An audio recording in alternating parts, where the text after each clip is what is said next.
आगामी 22 जनवरी को अयोध्या के अंदर रामलला का मूर्ति का स्थापना का भव्य आयोजन किया जाएगा। रामलला के भव्य आयोजन को लेकर जयपुर शहर में पीले चावल बांटना और पद यात्रा निकालने का कार्यक्रम भी आयोजन किया जा रहा है। आगामी 22 जनवरी को अयोध्या में रामलला की मूर्ति स्थापना का भव्य कार्यक्रम का आयोजन किया जाएगा। राम नाम का संदेश लेकर जयपुर से पदयात्रा रवाना हुई। जयपुर के मोती डूंगरी गणेश मंदिर से राम संदेश यात्रा रवाना हुई, जो 781 किलोमीटर पदयात्रा में सैकड़ों की संख्या में जयपुरवासी रवाना हुए। जय श्री राम और राम नाम का जाप करते हुए राम भक्त अयोध्या पहुंचेंगे। सरकार के परिवर्तन के साथ ही प्रदेश में सनातन धर्म के पालन की रूपरेखा देखी जा रही है। क्या वाकई में सनातन धर्म के पालन के लिए अयोध्या के लिए जयपुर से आम व्यक्ति और सनातन धर्म का पालन करने वाले अयोध्या पहुंचेंगे और रामलला के भव्य प्रोग्राम में लोग हिस्सा ले पाएंगे। साल के आखिरी महीने का आखिरी सप्ताह खत्म होने वाला है, वहीं सर्दी की दस्तक जो है वो कहीं ना कहीं अब बढ़ती हुई नजर आ रही है। जयपुर के तापमान की अगर हम बात करें तो आज 10 डिग्री के नज़दीक जो है वो तापमान दर्ज किया गया है। वहीं देखिए, अगर दूसरी तरफ अगर हम बात करें तो जहां रात में सर्दी अपने तेवर दिखाती हुई नजर आ रही है, वहीं कहीं ना कहीं अगर गर्मी की बात करें तो वो आमजन के पसीने छुड़ाती हुई नजर आ रही है। आगामी दिनों में मौसम विभाग का साफ तौर पर कहना है कि जैसे जैसे जनवरी का महीना नजदीक आ रहा है वैसे वैसे और सर्दी अपने तेवर दिखाएगी। वहीं 31 दिसंबर की बात करें तो फिर से एक पश्चिमी विक्षोभ है वो एक्टिव होगा, जिसकी वजह से प्रदेश की कई जगहों पर बूंदाबांदी और जो है तेज ठंड जो है वो पड़ना शुरू हो जाएगी। अगर अभी की बात करूं तो शेखावाटी के अलावा कई ऐसे जिले हैं जहां पर घना कोहरा जो है सुबह से लेकर दोपहर तक छाया हुआ है। आगामी दिनों में देखना होगा किस तरीके से मौसम जो है वो बदलता है। भरतपुर में आज घना कोहरा छाया रहा और इसकी वजह से एक सड़क दुर्घटना भी हुई है, जिसमें रोडवेज बस ने ऑटो में टक्कर मारी। 2 लोगों की दर्दनाक मौत हो गई तो वहीं एक व्यक्ति गंभीर रूप से घायल भी हुआ है। सेवर थाना इलाके में चामड़ मंदिर के पास कोहरे की वजह से ये सड़क दुर्घटना हुई है। जयपुर की तरफ से भरतपुर की तरफ आ रही एक रोडवेज बस ने सेवर की तरफ जा रहे ऑटो रिक्शा में जोरदार टक्कर मार दी। इस दुर्घटना में 3 जने गंभीर रूप से घायल हुए। सभी घायलों को अस्पताल पहुंचाया गया, लेकिन एक महिला और एक व्यक्ति की अस्पताल में मौत हो गई। मृतक महिला इंदिरा कॉलोनी के पास की निवासी थी और सेवर अस्पताल में ड्यूटी देने जा रही थी। दूसरा मृतक मजदूर था जो कि हलैना थाना क्षेत्र का निवासी था। इस सड़क दुर्घटना में घायल हुए लोगों को जब भरतपुर के RBM अस्पताल पहुंचाया गया तो हमेशा की तरह वहां इस बार भी अव्यवस्थाओं का आलम मिला और इमरजेंसी वार्ड से कई डॉक्टर नदारद मिले। समाचार प्लस आम जन से अपील करता है कि घने कोहरे में सावधानी से चलें। मुख्यमंत्री प्रेमचंद बैरवा ने आज आमजन से मुलाकात करी। इस दौरान भाजपा के कई पदाधिकारी और कार्यकर्ता भी मौजूद थे। उप मुख्यमंत्री प्रेमचंद बैरवा ने आमजन की समस्याएं भी सुनी। आमजन की समस्याओं को सुनने के बाद में अधिकारियों को त्वरित कार्यवाही के निर्देश भी दिए। प्रेमचंद बैरवा लगातार आमजन के बीच में जा रहे हैं, साथ ही साथ उनसे मुलाकात कर उनकी समस्याएं भी सुन रहे हैं और उसके बाद में अधिकारियों को कार्यवाही के निर्देश भी दे रहे हैं। ऐसे में भाजपा कार्यकर्ता और पदाधिकारियों की भी समस्याएं सुनी जा रही है ताकि उनकी समस्याओं का भी समाधान किया जा सके। प्रेमचंद बैरवा लगातार आमजन के बीच में जाते हुए दिखाई भी दे रहे हैं और आमजन की समस्याएं भी सुन रहे हैं। हत्यारों को गिरफ्तार करने की मांग को लेकर जस्सा सर के ग्रामीणों ने एसपी कार्यालय के बाहर विरोध प्रदर्शन कर एसपी को ज्ञापन सौंपा। ईओ की हत्या के मामले में आरोपियों को गिरफ्तार करने की मांग को लेकर परिजनों ने बुधवार को एसपी कार्यालय के सामने विरोध प्रदर्शन कर ज्ञापन दिया। घटना जस्सा थाना क्षेत्र के बेरासर गांव की है, जहां मतदान के दिन 25 नवंबर को महेंद्र शरण के साथ कुछ लोगों ने मारपीट की। इस मारपीट में घायल हुए महेंद्र शरण की इलाज के दौरान मौत हो गई, जिसके बाद पुलिस ने हत्या का मुकदमा दर्ज कर जाँच शुरू की। वहीं अभी तक आरोपियों की गिरफ्तारी नहीं की गई है, जिसके चलते परिजनों व ग्रामीणों में रोष है। आज बड़ी संख्या में परिजन व ग्रामीण एसपी कार्यालय पहुंचे और जमकर नारेबाजी की और प्रदर्शन किया। वहीं प्रदर्शन कर रहे लोगों ने कहा कि अगर जल्द से जल्द आरोपियों को गिरफ्तार नहीं किया जाता है तो वे एसपी कार्यालय के बाहर धरना लगा देंगे। मृतक के मामा हरमाना राम ने आरोप लगाया कि हत्या के आरोपी खुलेआम घूम रहे हैं और मृतक के परिजनों को जान से मारने की धमकी दे रहे हैं, लेकिन जस्सा से थाना फिर भी कोई कार्रवाई नहीं कर रहा है। जिसके चलते आज उन्होंने एसपी को ज्ञापन सौंपकर अपनी सुरक्षा की मांग और आरोपियों को गिरफ्तार करने की मांग की है। समाचार प्लस में जिस तरीके से खबरें दिखाया था, खबरें दिखाने के बाद में प्रशासन के साथ साथ में जनप्रतिनिधि भी एक्टिव मोड में आ गए हैं, क्योंकि मैंने बताया था कि कोरोना को लेकर क्षेत्र में लाचारी की जो व्यवस्था देखने को मिल रही है। दबंग नेता चंद्रभान सिंह आक्या आए एक्शन मोड में। वहीं चंद्रभान सिंह आक्या ने अब अपनी एक्टिवता दिखाते हुए जिला चिकित्सालय में औचक निरीक्षण किया और औचक निरीक्षण के दौरान वहां की व्यवस्थाओं को लेकर, साफ सफाई की व्यवस्था को लेकर खफा दिखे। वहीं खफा होने से अधिकारियों को भी लताड़ लगाई है चंद्रभान सिंह आक्या विधायक ने। आपको बता दें, चंद्रभान सिंह आक्या ने निरीक्षण के दौरान जिला चिकित्सालय की व्यवस्था को देखकर भी बहुत नाराज हुए। वहीं साफ सफाई की अगर बात करें तो साफ सफाई देखकर भी नाराज हुए। पीएमओ को दिशा निर्देश के बाद उन्होंने सुधार के आवश्यक दिशा निर्देश दिए हैं। चंद्रभान सिंह आक्या के साथ में पूर्व यूआईटी चेयरमैन सुरेश जवाहर, अनिल इनानी, राजेश माली, बोलाराम प्रजापत सहित कई जनप्रतिनिधि मौजूद रहे। फिलहाल आक्या जो है एक्टिव मोड में दिखने लगे हैं, क्योंकि कहीं न कहीं प्रशासन के साथ साथ अब जनप्रतिनिधि भी एक्टिव मोड में दिखने लगे हैं। नॉर्मल नगरी किशनगढ़ में कोरोना के नए वेरिएंट JN1 से संक्रमित एक महिला के मिलने के बाद चिकित्सा महकमे में हड़कंप मचा हुआ है। खास बात यह है कि महिला ने जांच रिपोर्ट में अपना नंबर भी गलत दिया है। अब चिकित्सा महकमा महिला को ढूंढने में लगा है। अजमेर संभाग में कोरोना के नए वेरिएंट JN1 का पहला संक्रमित किशनगढ़ में मिला है। यहाँ 55 वर्षीय एक महिला की कोरोना रिपोर्ट पॉजिटिव आई है। महिला ने जयपुर के SMS अस्पताल में कोरोना की जांच करवाई थी। वहां से अजमेर के मेडिकल कॉलेज को महिला के संक्रमित होने की जानकारी मिली गई। इस जानकारी के बाद चिकित्सा महकमे में हड़कंप मचा हुआ है। जांच के दौरान महिला ने अपने मोबाइल नंबर और पता किशनगढ़ का लिखवाया था। जब संक्रमित महिला से मोबाइल नंबर पर बात करनी चाहिए तो नंबर ही गलत निकले। अब चिकित्सा विभाग की टीमें महिला की खोज कर रही है। संक्रमित महिला से संपर्क नहीं होने पर चिकित्सा विभाग ने अजमेर CMHO अनुज कुमार पिंगोलिया से संपर्क साधा है। CMHO पिंगोलिया ने बताया कि अब महिला के नाम और उम्र के आधार पर विभाग की एक टीम किशनगढ़ में उसकी तलाश कर रही है। संक्रमित महिला के मिलने के बाद उसे होम आइसोलेट कर उपचार व परामर्श दिया जाएगा। संक्रमित महिला की जानकारी अजमेर CMHO अनुज कुमार पिंगोलिया को देर शाम को ही मिली। अब किशनगढ़ में CSC PSC स्तर पर भी महिला की तलाश की जा रही है। देखने वाली बात ये होगी कि कोरोना पॉजिटिव महिला कब तक चिकित्सा विभाग के हाथ लग पाती है। हेडली पुलिस थाना क्षेत्र के गांव अगराया में एक विवाहिता की दहेज को लेकर हत्या का मामला हेडली पुलिस थाने में दर्ज हुआ है। मिली जानकारी के अनुसार पेशावर थाना क्षेत्र के गांव कमालपुरा निवासी रेखा मीणा का विवाह हेडली थाना क्षेत्र के गांव अगराया निवासी रोहतास मीणा के साथ 2019 में हुआ, जिसमें पियर पक्ष ने अपनी सामर्थ्य अनुसार 21 लाख रुपए में पूरी शादी संपन्न कराई। इसके बावजूद ससुर, सास, ननद और एवं पति द्वारा आए दिन उसे दहेज के लिए तंग परेशान और मारपीट की जाती थी। 26 तारीख की रात्रि को गांव के सरपंच एवं ग्रामीणों और पड़ोसियों ने पियर पक्ष को सूचना दी कि उनकी बेटी को मार डाला गया है। जिस पर पियर पक्ष के लोग रात्रि को हेडली थाना पहुंचे, पुलिस की मदद मांगी।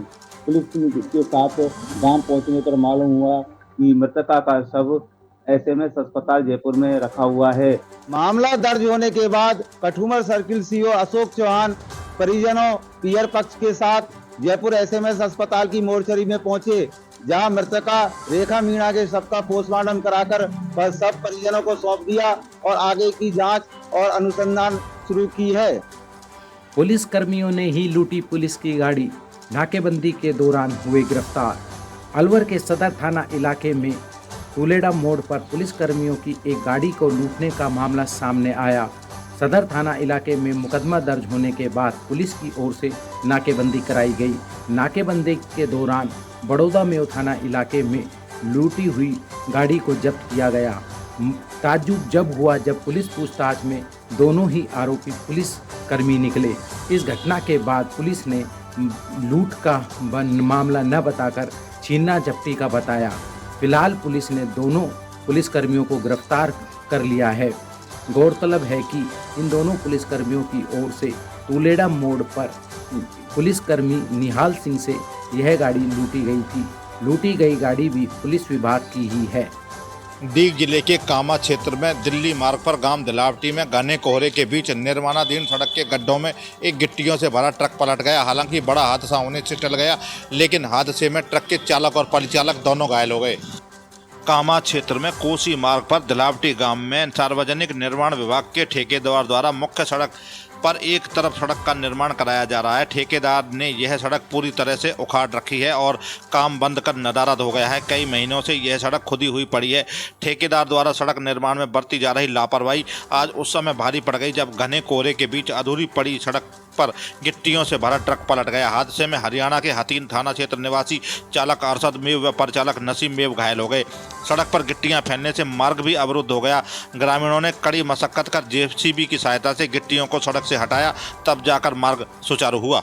हादसे के बाद दिलावटी गांव के ग्रामीणों ने विधायक नोकसम चौधरी व सार्वजनिक निर्माण विभाग के अधिकारियों से अधूरी पड़ी हुई सड़क के जल्द निर्माण की मांग की है, जिससे आवागमन सुगम हो सके। धौलपुर में बदमाशों का आतंक फैला हुआ है। दिन दहाड़े दे रहे हैं चोरी के वारदात को अंजाम। खबर धौलपुर के बाड़ी से है, जहां कोट पाड़ा मोहल्ले में दिन दहाड़े 2 साथी युवकों ने लूट की घटना को अंजाम दिया। दरअसल पीड़ित दुकानदार ने बताया कि 2 बदमाशों ने करीब 3,500 का दुकान से सामान खरीदा और ऑनलाइन पेमेंट का कहकर जैसे ही दुकानदार का ध्यान हटा, सामान के कट्टे को बाइक पर रखकर फरार हो गए। बदमाशों की पूरी करतूत सीसीटीवी कैमरे में कैद हो गई है। पीड़ित ने पुलिस को बताया कि पहले भी उसकी दुकान में चोरी हो चुकी है, लेकिन पुलिस आरोपी को पकड़ नहीं पाई। इससे पहले भी कई बार चोरी हो चुकी है, लेकिन पुलिस वारदात को खोलने में नाकामयाब साबित हुई। लूणी कस्बे में इन दिनों पेयजल की भीषण समस्या उत्पन्न हो गई है। जहां तक सर्दियों के दिनों में पानी की समस्या नहीं देखी जाती है, अक्सर गर्मियों के दिनों में पानी की समस्या देखी जाती है, लेकिन इस बार हो कुछ उल्टा ही रहा है। इस बार सर्दियों के दिनों में भी भीषण पेयजल की समस्या कस्बे में देखी जा रही है। हमने वाटर वर्क्स कार्यालय से जानकारी जुटाई। यहाँ के कर्मचारी का कहना है कि एक दिन में केवल एक वार्ड में सप्लाई छोड़ने जितना पानी कूड़ी हौज से लूणी पहुँच रहा है, जिसके चलते पेयजल सप्लाई ठप हो चुकी है। कई वार्डों में 10 दिनों के बाद सप्लाई छोड़ी जा रही है। बात करें कल की तो एक वार्ड में 15 दिनों के बाद सप्लाई छोड़ी गई। वहीं इस पानी की समस्या के पीछे टैंकरों के दाम भी बढ़ गए हैं। ग्रामीणों को मजबूरन पानी के टैंकर मंगवाने पड़ रहे हैं। जैसे जैसे सर्दी का मौसम बढ़ता जा रहा है और जैसे जैसे चोरी की वारदातें सामने आ रही हैं, सीकर के श्री माधोपुर में एक मंदिर को चोरों ने अपना निशाना बनाया। मंदिर में दान पात्र व छत्र चुरा कर भाग गए। वही इसकी जानकारी पुजारी को लगने के बाद स्थानीय पुलिस को सूचना दी गई। सूचना के बाद स्थानीय पुलिस मौके पर पहुंची व मौका मुआवना कर जांच के लिए निर्देशित किया गया। वही ग्रामीणों ने और मंदिर के प्रशासन ने बताया कि अगर समय रहते चोरी का खुलासा नहीं होता है तो इनके विरुद्ध उग्र आंदोलन किया जाएगा।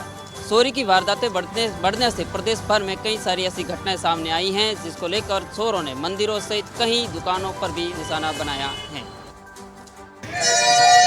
रायपुर में शोरूम में लगी भीषण आग, लाखों का माल जलकर हुआ राख। सहाड़ा विधानसभा क्षेत्र के रायपुर कस्बे में बीती रात में जूता चप्पल के शोरूम में शॉर्ट सर्किट के कारण अचानक आग लग गई। मामला देर रात 3 बजे का है।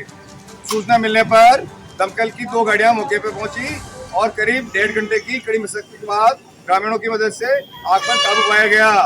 वहीं सूचना के बाद में सहाड़ा विधायक लादूलाल पीतलिया और अल सुबह कांग्रेस के दिग्गज नेता राजेंद्र त्रिवेदी भी मौके पर पहुंचे और उनके हालात का जायजा लिया।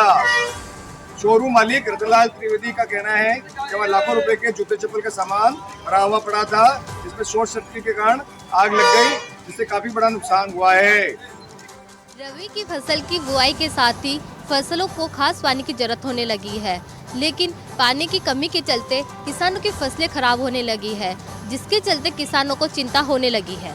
रबी की फसल के लिए सिंचाई की पानी की मांग को लेकर किसानों ने 3 फेज बिजली सप्लाई देने की मांग रखी। फिलहाल राज्य सरकार की ओर से निर्धारित 6 घंटे के बजाय किसानों को महज 3 घंटे ही 3 फेज सप्लाई दी जा रही है। लेकिन किसानों ने कई बार विभागीय अधिकारी और जनप्रतिनिधियों को शिकायत भी दर्ज करवाई, लेकिन फिर भी महज 3 घंटे ही बिजली दी जा रही है। एक तरफ महज 3 घंटे बिजली और वो भी रात के समय कड़ाके की सर्दी में। ऐसे में किसानों ने खेड़ली, गड़ासिया, GSS पर डिस्कॉम के खिलाफ जमकर प्रदर्शन किया और दिन में बिजली सप्लाई देने की मांग रखी। उन्होंने डिस्कॉम प्रशासन के खिलाफ जमकर नारेबाजी की। अब देखना यह होगा कि प्रदर्शन के बाद सरकार क्या किसानों को 6 घंटे बिजली व दिन के समय बिजली की मांग पूरी करेगी। राजस्थान रोडवेज की कई बसों का संचालन हुआ बंद। रोडवेज की यात्रा करने वाले यात्रियों को हो रही है परेशानी।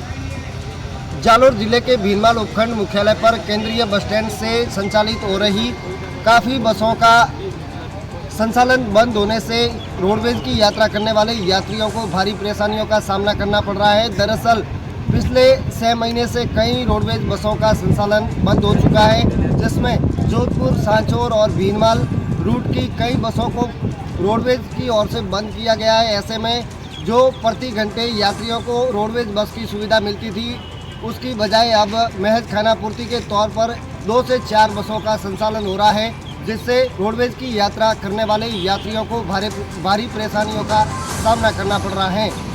दरअसल बात करें भीनमाल केंद्रीय बस स्टैंड की, तो पिछले लंबे समय से 4:30 बजे के बाद यहाँ पर रोडवेज बस स्टैंड पर ताला लग जाता है और कई बसें बाईपास से गुजरती है। ऐसे में यहाँ पहुँचने वाले यात्रियों को रोडवेज की सुविधा नहीं मिल पाती।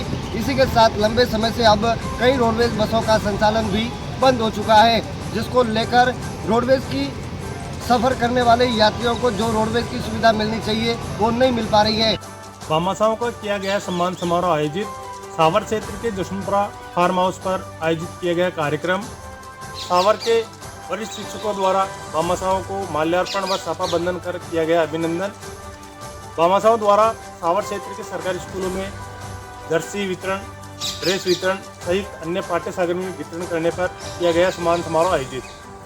सावर क्षेत्र के जशवंतपुरा स्थित फार्म हाउस पर आयोजित भव्य सम्मान समारोह में सावर ब्लॉक के अतिरिक्त मुख्य लोक शिक्षा अधिकारी नेमीचंद खटीक, राजकीय उच्च माध्यमिक विद्यालय कालड़ा कांवरजी के प्रधानाचार्य रामलाल डिडवारिया, राजेंद्र प्रताप सिंह सखावत, हंसराज लोधा, हरलाल कुमावत, जगदीश गुजर सहित अनेक शिक्षकों ने भामाशाह महेश मंगल, बनवारीलाल गुप्ता, रामपाल गर्ग, नरोत्तमल गर्ग तथा उत्तम कुमार जैन देवली का भव्य स्वागत व अभिनंदन किया। कार्यक्रम के दौरान भामाशाह महेश मंगल, बनवारीलाल गुप्ता, रामलाल गुप्ता, उत्तम कुमार जैन देवली का वरिष्ठ शिक्षकों द्वारा माल्यार्पण व अभिनंदन कर स्वागत किया गया।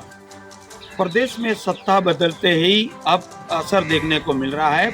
मैं आपको बताना चाहूँगा कि सुमेरपुर हो या तगड़कर में सफाई व्यवस्था पिछले लंबे समय से बिगड़ी हुई दिखाई दे रही थी, लेकिन एक बार फिर सत्ता बदलते ही सफाई व्यवस्था पर जोर देने लगा है। विधायक जोराराम कुमावत, नगर पालिका के चेयरमैन उषा कंवर राठौड़ या तगड़कर के नगर पालिका अध्यक्ष ललित राखावत, उपाध्यक्ष मनोज नामा समेत एक बार फिर सफाई व्यवस्था पर जोर देने लगे हैं और एक्शन मोड में दिखाई देने लगे हैं। नगर की सफाई पिछले लंबे समय से खराब दिखाई दे रही थी। तो सुमेरपुर की बात करें तो सत्ता परिवर्तन होते ही पहाड़ों में सफाई का अभियान शुरू कर दिया है। आज विधायक जोराराम कुमावत ने बस स्टैंड पर सफाई का जायजा लिया और नगर पालिका अधिकारी को अवगत कराया कि जल्दी से जल्दी सफाई करवाई जाए और 25 वार्डों में सफाई अभियान शुरू किया गया है। मैं आपको बताना चाहूँगा कि अटल बिहारी वाजपेयी की जयंती पर सुशासन दिवस के रूप में मनाया जा रहा है, उसको लेकर भी नगर में सफाई व्यवस्था शुरू करवाई गई है। प्रदेश में सत्ता बदलते ही एक बार फिर अधिकारी एक्शन मोड में दिखाई देने लगे हैं और जनप्रतिनिधियों की बात अब अधिकारी मानने लगे हैं। लाडनू क्षेत्र के भरनावा इलाके के किसानों ने अपनी विभिन्न मांगों को लेकर आज भरनावा GSS के सामने धरना दे दिया। यह धरना मंगलवार को शुरू हुआ था, जो आज अधिकारियों की सहमति के बाद समाप्त हुआ। लाडनू उपखंड क्षेत्र के भरनावा फीडर में विद्युत विभाग की लापरवाही के चलते किसानों को धरने पर बैठना पड़ गया। सर्दी के मौसम व कंपकपाती ठंड के बीच किसान धरने पर बैठे रहे। जानकारी के लिए बता दें, यहाँ पर पिछले लंबे समय से किसानों को अनियमित बिजली और लो वोल्टेज के चलते परेशान होना पड़ रहा था। विद्युत विभाग से जुड़ी इस समस्या से किसान समय पर फसलों में सिंचाई भी नहीं कर पा रहे थे। आज विद्युत विभाग के अधिकारी मौके पर पहुंचे और आपसी समझाइश के बाद मामला शांत हुआ। धरना स्थल पर पहुंचे अधिकारियों ने किसानों से बातचीत की और उन्होंने कहा कि आगामी 7 दिवस के भीतर इस समस्या का समाधान करवा दिया जाएगा। इस इलाके में लो वोल्टेज और अनियमित बिजली की सप्लाई को लेकर शिकायतें आ रही थी। उदयपुर वाटी के भेरू घाट में देर रात को अवैध पत्थरों से भरी ट्रैक्टर ट्रॉलियों का परिवहन करने वाले वाहन चालकों के खिलाफ वनपाल रघुवीर सिंह के नेतृत्व में देर रात को की गई कार्रवाई। पत्थरों से भरे 3 ट्रैक्टर ट्रॉलियों को कार्रवाई करते हुए मुकदमा दर्ज कर किया वाहनों को जब्त। उदयपुर वाटी कस्बे में मंगलवार की देर रात को भेरू घाट वन नाका पर वनपाल रघुवीर सिंह के नेतृत्व में देर रात को अवैध पत्थरों का परिवहन करने वाले 3 ट्रैक्टर ट्रॉलियों पर की कार्रवाई, जिसमें मौके से तीनों ट्रैक्टर ट्रॉलियों पर अवैध पत्थरों से भरते हुए जब्त कर मुकदमा दर्ज कर लिया है। वनपाल रघुवीर सिंह ने जानकारी देते हुए बताया कि झुंझुनू डीएफओ बीएल नेहरा व वनपाल अधिकारी विजय फकेड़िया के निर्देश पर देर रात को कार्रवाई करते हुए बिना नंबरों के बिना कागजों के अवैध रूप से ओवरलोड वाहन भरकर वन चौकी के सामने से परिवहन किया जा रहा था, जिस पर वनपाल रघुवीर सिंह, फॉरेस्टर संजय कुमार, वनपाल राजकुमार, वन रक्षक विनोद कुमार यादव, वन रक्षक सतीश कुमार के नेतृत्व में देर रात को कार्रवाई करते हुए तीनों वाहनों को जब्त कर कार्रवाई करी है। तत्कालीन रेंजर रणवीर सिंह के तबादले के बाद वन विभाग हुआ सख्त। अवैध पत्थरों का परिवहन करने वालों के खिलाफ की जा रही है कड़ी से कड़ी कार्रवाई। प्रतापगढ़ पुलिस की 5वीं बड़ी कार्रवाई अब तक कई जगह को कर चुके हैं फ्रीज। प्रतापगढ़ ड्रग माफिया के खिलाफ बड़ी कार्रवाई। अवैध मादक पदार्थ की कमी से अर्जित अवैध संपत्ति को कराया गया फ्रीज। मंदसौर मार्ग पर स्थित होटल वेलवेट को कराया गया फ्रीज। फ्रीज संपत्ति की अनुमानित लागत 8 करोड़ रुपए। धमोतर पुलिस ने पूर्व में ट्रक से बरामद किया था 33 क्विंटल डोडा चूरा। ट्रक चालक ने घोटारसी निवासी मुजीब उर्फ मुजाबुद्दीन ने खरीदना बताया था।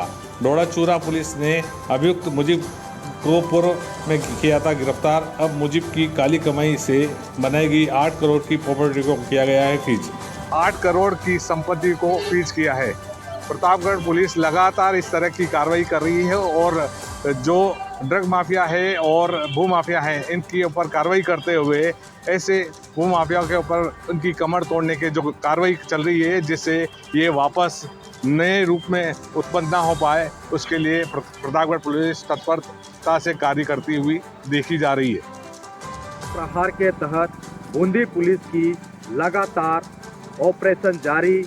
बूंदी शहर में दहशत और अपराधियों के खिलाफ पुलिस का लगातार वज्र प्रहार जारी।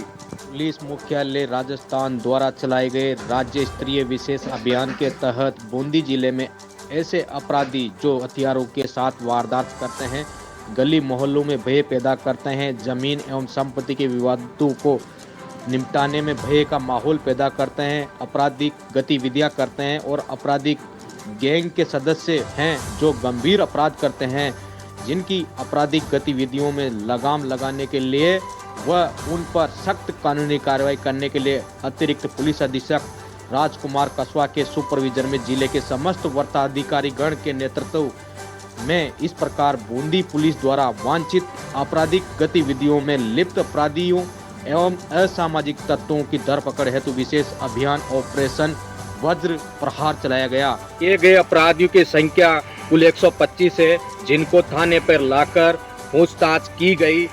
रिंगस में धुंध के चलते हुए 3 वाहनों में आपस में हुई भिड़त में 2 कार व 1 बस आपस में टकराने से हुआ हादसे में करीबन 1 दर्जन से अधिक लोग हुए घायलों को इलाज के लिए रिंगस के निजी अस्पताल में कराया भर्ती। NH 52 पर मेडा नदी पुलिया पर हुआ हादसा। रिंगस से खबर है कि धुंध के चलते 3 वाहनों में जबरदस्त टक्कर हो गई। NH 52 पर मेंढा नदी पुलिया पर 2 कार व 1 बस आपस में टकराने से हुआ हादसे में करीब आधा दर्जन लोग घायल हो गए। घायलों को इलाज के लिए एम्बुलेंस की सहायता से रिंगस के निजी अस्पताल में भर्ती कराया गया। घायलों का अस्पताल में इलाज चल रहा है। हादसे के बाद चारों तरफ अफरा तफरी मच गई। हादसा घना कोहरा होने के कारण हुआ। विजिबिलिटी कम होने से वाहनों एक दूसरे से टकरा गए, जिससे हादसा हो गया है। हादसे में गनीमत ये रही कि कोई जनहानि नहीं हुई है। सीकर के रिंगस में वार्ड नंबर 18 में बनाया गया डंपिंग यार्ड नगर पालिका प्रशासन की उदासीनता के कारण नकारा साबित हो रहा है। नगर पालिका ठेकेदार डंपिंग यार्ड में कचरा ना डालकर खुले में मृत मवेशी डाल रहे हैं, जिसकी दुर्गंध से स्थानीय लोगों को जीना दुश्वार हो गया है। इसी के साथ नगर पालिका के सफाई ठेकेदार अपने थोड़े से लालच के लिए निजी अस्पतालों का संक्रमित कचरा भी डंपिंग यार्ड में डाल रहे हैं, जिसको खाने से रोजाना गायें मर रही हैं। वार्ड पार्षद राजकुमार धायल ने बताया कि कचरा निस्तारण के लिए अनेक बार नगर पालिका को लिखित में शिकायतें दी गईं, लेकिन कोरे आश्वासन के अलावा आज तक कुछ भी कार्रवाई नहीं हुई। वार्ड पार्षद धायल ने आरोप लगाया कि नगर पालिका की आड़ में औद्योगिक क्षेत्र में संचालित फैक्ट्री संचालक भी डंपिंग यार्ड के आसपास कचरा डालकर आग लगा देते हैं। पार्षद ने नगर पालिका प्रशासन को 7 दिन का अल्टीमेटम देते हुए उग्र आंदोलन की चेतावनी दी है। देखते हैं स्थानीय प्रशासन में कचरा हटता है या नहीं। प्रदेश के जोधपुर जिले के मथानिया की मिर्चों की प्रदेश भर में लगातार मांग रही है और यहाँ की मिर्चें काफी प्रसिद्ध और सस्सिद्ध भी है। जालौर जिले के सायला क्षेत्र की मिर्चें प्रदेश समेत गुजरात में भी प्रसिद्ध हैं। इस बार उत्पादन लगभग 2 गुना हो गया है। इस वजह से दाम गिरने से किसानों में निराशा है। पिछले वर्ष सायला क्षेत्र में करीब 1200 हेक्टेयर भूमि में किसानों ने मिर्च का उत्पादन किया था। किसानों का कहना है कि इस बार महज 15 से 20 रुपये प्रति किलो रह गया है। सायला के कई गांवों में इस बार करीब 2000 हेक्टेयर भूमि में किसानों ने हरी मिर्च की बुआई की थी। अब इसकी पैदावार आनी शुरू होने के साथ साथ यहाँ की मिर्च सायला, सिंदरी, उम्मेदाबाद, भिंडमाल, गुजरात के कई जिलों में भी बेची जा रही है। लोगों का कहना यह है कि अगर उनकी मांग अनुसार सायला उपखंड में सब्जी की मंडी बनती है तो उनकी आमदनी अनुसार अच्छे भाव मिल जाएंगे, इसलिए उनको अच्छी आमदनी होगी। इटावा प्रीमियर लीग का हुआ शुभारंभ। इटावा में खेला जा रहा बिग IPL और इस मैच में नोएडा की टीम ने अलवर को 65 रनों से दी मात। इटावा उपखंड क्षेत्र में सबसे बड़ा टूर्नामेंट के रूप में प्रसिद्ध है इटावा का IPL। कोटा जिले के इटावा नगर के स्टेडियम प्रांगण में big IPL tournament Etawah premier league का शुभारंभ हो गया है। इटावा प्रीमियर लीग में आज नोएडा और अलवर के बीच मैच खेला गया, जहां अलवर की टीम 6 रन ही बना पाई और इसके पहले नोएडा ने बल्लेबाजी करते हुए अपने ओवरों में 161 रनों का विशाल लक्ष्य खड़ा किया था। उसके बाद 96 रन पर अलवर की टीम आउट हो गई, जिसके चलते 65 रनों से नोएडा की टीम ने टूर्नामेंट में आज जीत हासिल की है। इस टूर्नामेंट के अध्यक्ष मनीष मीणा ने बताया कि प्रथम विजेता को 1,21,000 और द्वितीय रहने वाले को 71,000 रुपये का नगद पुरस्कार इनाम के रूप में दिया जाएगा। शाहबाद रेंज के अंतर्गत आने वाले हाड़ौता के जंगलों में गीली खैर की लकड़ी भरकर ले जा रही 407 मेटाडोर को मुखबिर की सूचना पर वन विभाग की टीम ने पकड़ा है। वहीं क्षेत्रीय वन अधिकारी हफीज मोहम्मद ने बताया कि क्षेत्र के जंगल से अवैध तरीके से खैर की लकड़ी काटकर मेटाडोर की सहायता से ले जाई जा रही थी। इसकी सूचना मुखबिर द्वारा दी गई। मुखबिर की सूचना पर मैं जाब्ते के टीम दल तैयार किया गया और जगह जगह टीम तैनात की गई। वहीं इसकी सर्चिंग की गई। उसके बाद सर्चिंग के दौरान मेटाडोर पकड़ में आई और उसमें खैर की लकड़ी भरी हुई थी। वहीं मौके से मेटाडोर चालक फरार हो गया। फिलहाल विभाग की टीम ने वन अधिनियम के तहत कार्रवाई करते हुए मेटाडोर को जब्त कर लिया है। वहीं आगे की कार्रवाई को अंजाम दिया जा रहा है। इस कार्रवाई में मिथुन फौजदार, बिंदु सहरिया, विनोद सहित अन्य कर्मचारी भी मौजूद रहे। सिरोही जिले के पिंडवाड़ा पंचायत समिति के लोटाना और आफरीखेड़ा ग्राम पंचायत मुख्यालय पर विकसित भारत संकल्प यात्रा शिविर का आयोजन पिंडवाड़ा आबू विधायक समाराम गरासिया के मुख्य अतिथि में संपन्न हुआ।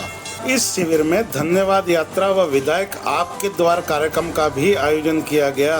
लोटाना के इस शिविर में ग्रामीणों ने प्रधानमंत्री नरेंद्र मोदी द्वारा आयोजित लाभार्थियों के साथ वीडियो कॉन्फ्रेंसिंग का सीधा प्रसारण भी सुना।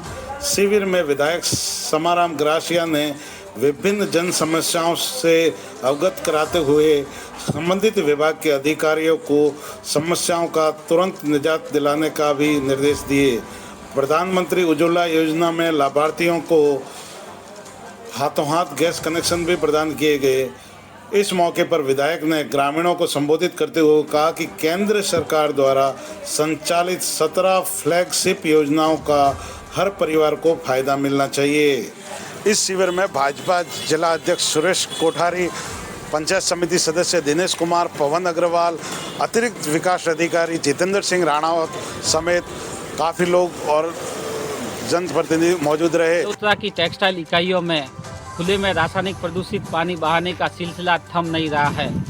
एक बार फिर से खुले में रासायनिक प्रदूषित पानी बहाने की शिकायत पॉल्यूशन कंट्रोल बोर्ड के मुख्यालय में हुई है। बालोतरा में संचालित टेक्सटाइल उद्योगों द्वारा रासायनिक प्रदूषित पानी खुले में बहाए जाने की शिकायत फिर से प्रदूषण नियंत्रण मंडल मुख्यालय पहुंची है। प्रदूषण निवारण एवं पर्यावरण संरक्षण समिति ने मुख्यालय में भेजे पत्र में बताया कि रिको औद्योगिक क्षेत्र में संचालित ईटीपी आधारित इकाइयाँ रात्रि में अवैध तरीके से खुले में रासायनिक प्रदूषित पानी बहा रही है। शिकायत मिलने के बाद क्षेत्रीय अधिकारी कार्यालय से पॉल्यूशन कंट्रोल बोर्ड के अधिकारी मौके पर पहुंचे, रिको के अधिकारी भी मौके पर पहुंचे और रिपोर्ट बनाकर कार्रवाई के लिए पॉल्यूशन कंट्रोल बोर्ड के मुख्यालय प्रेषित की गई है।